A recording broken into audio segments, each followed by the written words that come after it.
Thomas's train. Thomas often grumbled in the shed because he wasn't allowed to pull passenger trains. The other engines took no notice. "You're too impatient," they said. "You be sure to leave something behind." "Rubbish," said Thomas. "I'll show you." One night, he and Henry were alone in the sheds. Henry was ill. The men worked hard, but he didn't get better. Now, Henry usually pulled the first train in the morning, and Thomas had to get his coaches ready. "If Henry's ill," he thought, "perhaps I shall pull his train." Thomas ran to find the coaches. Come along," he said to the coaches. "There's plenty of time, said the coaches. He took them to the platform and wanted to run around in front at once, but his driver wouldn't let him. "Don't be impatient, Thomas," he said. So Thomas waited and waited, but still Henry didn't come. The guard and station master walked up and down, the porters banged the doors, but still Henry didn't come. Thomas became more and more excited every minute. The fat director came out to see what was the matter, and the guard and the station master told him about Henry.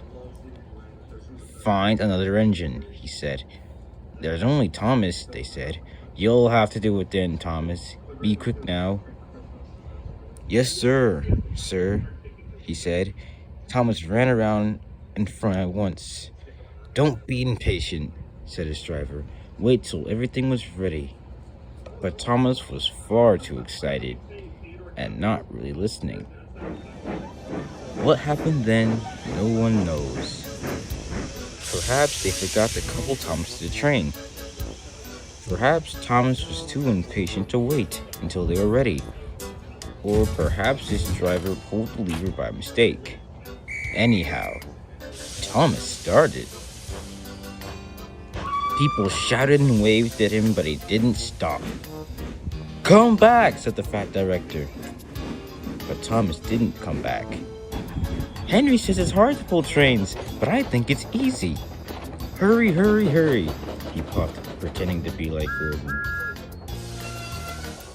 As he passed the first signal box, he saw the men leaning out and waving at him. They were pleased to see me, he thought. They've never seen me pulling a train before. It's nice of them to wave. And he whistled, "Beep, beep, thank you," and he hurried on. But he came to a stop at a signal that said danger. "Bother! I must stop, and I was going so well too. What a nuisance signals are." And he blew an angry peep, peep on his whistle. One of the signalmen came up. "Hello, Thomas," he said. "What are you doing here?" "I'm pulling a train," said Thomas. "Can't you see?" "Where are your coaches then?" he said to the signalman. Thomas looked back. "Why, bless me," he said, "if we haven't left them behind." "Yes," said the signalman, "you better go back and fetch them." Poor Thomas was so sad he nearly cried. "Cheer up," said his driver. "We'll go back quickly and try again."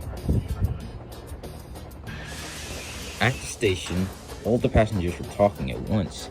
They were telling the fat director, the station master, and the guard what a bad railway it was.